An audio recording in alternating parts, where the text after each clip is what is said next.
Hello दोस्तों, 13 Feb 2026 बात करते हैं वर्ल्ड वाइड मार्केट्स की। चाहे वो एशियन मार्केट्स हो, यूरोपियन मार्केट्स हो या कोई और मार्केट हो, फिर चाहे वो जापान हो, चाइना हो या हांगकांग हो, सब जगह के मार्केट्स आज नेगेटिव में क्लोज हुए हैं।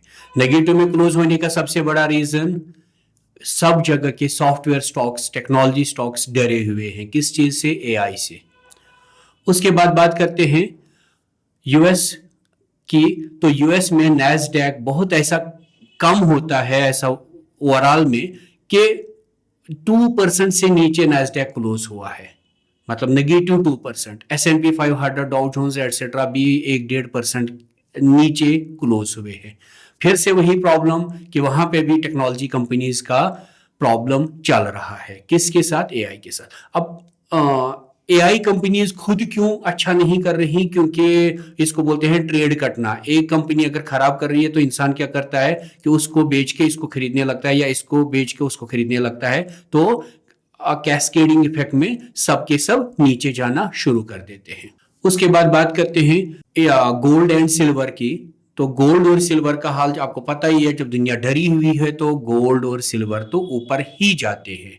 तो गोल्ड भी थोड़ा सा ऊपर गया 1-1.5% और सिल्वर भी 2-3% ऊपर ही क्लोज हुआ आज के दिन। उसके बाद बात करते हैं आईटी सेक्टर को हुआ क्या है। इंडिया में आपने देखा कि आज कंपनीज, आज ही नहीं पिछले 2-3 दिन से कंपनीज की धुलाई पिटाई अंधाधुन हो रही है। क्यों हो रही है? क्योंकि उन्होंने पिछले 5 साल या 10 साल में कभी नहीं सोचा कि हमें आर एंड डी पे पैसे भी खर्च करने चाहिए। अगर आर एंड डी पे पैसे खर्च करे होते तो यहाँ पे एआई डेवलप हो रहा होता या हो गया होता। पिछले 2 साल में या 3 साल में जब पूरी दुनिया एआई एआई बोल रही थी तो इंडियन कंपनीज अपनी धुन में थी। हमारी यहाँ की आईटी कंपनीज ये दिखा रही थी कि हमारे ऊपर थोड़ा सा इम्पैक्ट आ रहा है, लेकिन बड़ा इम्पैक्ट नहीं आ रहा। ले ऑफ से लोगों की समझ में आ रहा था कि कुछ तो प्रॉब्लम चल रहा है, लेकिन एक्सेप्ट करने को कोई रेडी नहीं था। लोग कस्में खा रहे थे इन्फोसिस और टीसीएस की। इन्फोसिस के चेयरमैन हर रोज बोल रहे थे 70 आवर्स ए वीक, इंजीनियर्स को ज्यादा से ज्यादा काम करना चाहिए। अब क्या हो रहा है? 70 आवर्स का काम हमारा जो एआई नया आया है, चाहे वो क्लॉड हो, कोडेक्स हो या कोई और हो, वो 7 मिनट में कर रहे हैं। वो भी बिना इंजीनियर, खुद कर रहा है क्लॉड अपना काम। तो कहीं ना कहीं आर एंड डी में कमी होने की वजह से, आर एंड डी में फोकस ना करने की वजह से, कहीं ना कहीं लीडर्स जब इस चीज के पीछे जाते हैं कि हमारे क्वार्टरली रिजल्ट्स क्या आ रहे हैं, हमारा प्रॉफिट क्या आ रहा है, हमारा शेयर प्राइस कहाँ जा रहा है, वो इस चीज को भूल जाते हैं कि हमें कुछ कैश बर्न करके कुछ आर एंड डी भी करना था। वैसे ही हम लोग भी जब अपनी लाइफ में होते, हम लोग ये चीज भूल जाते हैं कि रोजमर्रा की जिंदगी से थोड़ा सा बाहर निकल के हमें भी अपनी लाइफ का आर एंड डी करना चाहिए, हमें भी अपनी लाइफ का एनालिसिस करना चाहिए कि मेरा फ्यूचर, मेरा करियर किधर जा रहा है। क्या मैं लॉन्ग रन में पैसे बना पा रहा हूं या नहीं?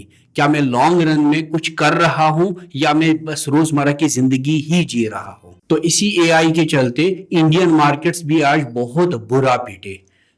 मतलब एआई कंपनी जो है बड़ी बड़ी, हमारी इन्फोसिस हो गया, विप्रो हो गया, टीसीएस हो गया, सबकी धुलाई पिटाई हुई। और इसी पिटाई के चलते बाकी की जो कंपनीज हैं, जो नॉन सॉफ्टवेयर थी, उन सब की पिटाई तो होनी ही थी, क्योंकि जब एक सेक्टर ही पिट रहा है तो ओवरऑल में सबकी पिटाई तो नेचुरली होनी ही होनी। उसके बाद बात करते हैं इंडियन टेक कंपनीज। जो लोग बोलते हैं जोमेटो और ओला भी हमारी टेक कंपनीज हैं ना, तो कहाँ ओला का जो सीईओ है वो खुद को कंपेयर करता है इलॉन मस्क के साथ और बोलता है हम क्या करने वाले हैं।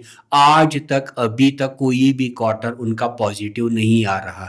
जोमेटो जो एक्सपेंड करे जा रहा है, इसमें जा रहा है, उसमें जा रहा है, उसको एक्वायर कर रहा है, इसको एक्वायर कर रहा है, और अल्टीमेटली कहाँ जा रहा है? कहीं भी नहीं, ओवरऑल लॉस में ही है। किसी भी क्वार्टर में प्रॉफिट भी नहीं बना पा रहे। चलो ठीक है, प्रॉफिट नहीं बना रहे, दैट मीन्स कैश तो बंद कर रहे होंगे आर एंड डी पे। आर एंड डी भी नहीं है, तो फिर कर्ज क्या रहे हैं? खाली एड और कुछ नहीं। और लोगों को बता रहे हम तुम्हें अपने स्टॉक से अमीर बनाएंगे, और लोग भी इस चीज में जा रहे हैं कि हाँ ये मुझे अमीर बनाएगा क्योंकि ये यहाँ का इलॉन मस्क है। लेकिन रियलिटी ये है कि अगर इंसान, एक इन्वेस्टर समझे कि मेरे को इन स्टॉक्स में पैसा डालना चाहिए या नहीं, तब जाके पैसा बनाएगा। और एक और चीज मेरे को याद आ रही है कि यूएस ने बोला था कि अदानी को कि इसने ईरान का तेल खरीदा था तो उसके लिए इंडियन गवर्नमेंट को बोला था हमें इसकी डिटेल्स दो। क्यों चाहिए थी उनको डिटेल्स?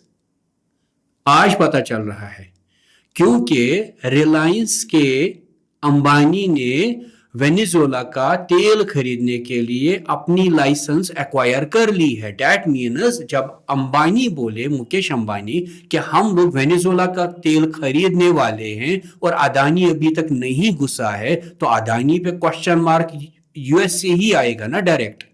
आज तक क्या चल रहा था? Ambani was directly buying the Russian oil. Now he is saying कि अब रशिया से नहीं खरीदना है, मेरे को वेनेजुएला से खरीदना है।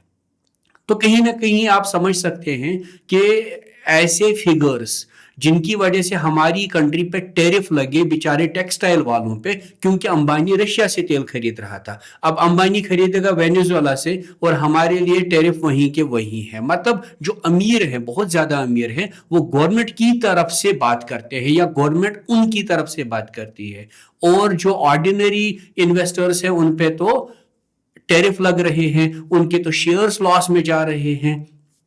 ये है अपने इकोनॉमी का हाल। फिर बात करते हैं फेयर एंड ग्रीड इंडेक्स की। ये एक इंडेक्स होता है जिसमें हमें ये अंदाजा आता है कि लोग कितना डरे हुए हैं या फिर कितना ग्रीडी हैं। अगर आज के दिन देखा जाए कि उसका क्या हाल है, लोग डरे हुए हैं। अब इसी पे मेरे को वॉरेन बफेट की वो कोट याद आती है, जब लोग डरे हुए हैं तो खरीदना शुरू करो, और लोग जब ग्रीडी हैं तो बेचना शुरू कर दो। तो अगर आप एक इन्वेस्टर हैं, लॉन्ग टर्म इन्वेस्टर हैं, हाँ ठीक है, आपको किन सेक्टर्स में खरीदना है आपको समझ में नहीं आ रहा, एटलीस्ट इंडेक्सेस तो खरीद लो। लेकिन अगर आपको लॉन्ग टर्म का विजन क्लियर है, मेरे को एआई में जाना है, मेरे को टेक्नोलॉजी में जाना है, सॉफ्टवेयर अल्टीमेटली बाउंस अप कर लेगा, लेकिन कुछ कंपनीज यहाँ पे साफ भी हो सकती है। लेकिन यहाँ से आप अच्छी कंपनीज को देख सकते हैं कि मेरे को किस किस में इन्वेस्ट करना चाहिए, कौन लॉन्ग रन में ऊपर जाने वाली है। Because when the fair is high, it is the best chance that you can make the money.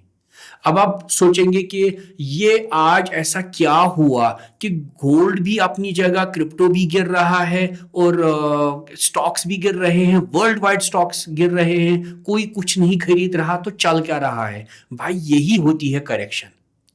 जब करेक्शन आती है तो यही सब दिखने को मिलता है। सब जगह से धुलाई पिटाई, सब शेयर्स की, हर एक टाइप। यूएस में जो कंपनीज बहुत जबरदस्त रिजल्ट्स दे रही हैं, इंडिया में जो कंपनीज बहुत अच्छे रिजल्ट्स दे रही हैं, सबकी धुलाई पिटाई चल रही है। तो इस सिचुएशन में आपको क्या करना चाहिए? आप अच्छी स्ट्रॉन्ग कंपनीज को, जीरो डेट कंपनीज को, प्रॉफिट बनाने वाली कंपनीज को इस टाइम पे छांट सकते हैं, एक एक करके पिक कर सकते हैं और खरीद सकते हैं, क्योंकि वही कंपनीज हैं जो यूं ही मार्केट में थोड़ा सा भी रिवर्सल आएगा, एकदम से उन्हीं में ग्रोथ आएगी, बहुत बड़ी ग्रोथ आएगी। तो यहां पे मैं तो यही करने वाला हूं, मैं तो खरीदने वाला हूं जो भी अच्छी कंपनीज मिल रही हैं। क्योंकि मुझे याद है कि लास्ट ईयर भी फरवरी में ही कंपनीज गिरने लगी थी। मार्च में उठ गई थी, फिर अप्रैल में टैरिफ लगी थी, उसके वजह से वापस गिरी थी, लेकिन उसके बाद मई जून से जो उठी थी, that made my investments like 3 times 4 times all of a sudden in 2 or 3 months only. तो आपके पास ऑप्शंस है इस टाइम पे खरीदने का। तो कल इसी टाइम पे मिलते हैं दोबारा। बाय।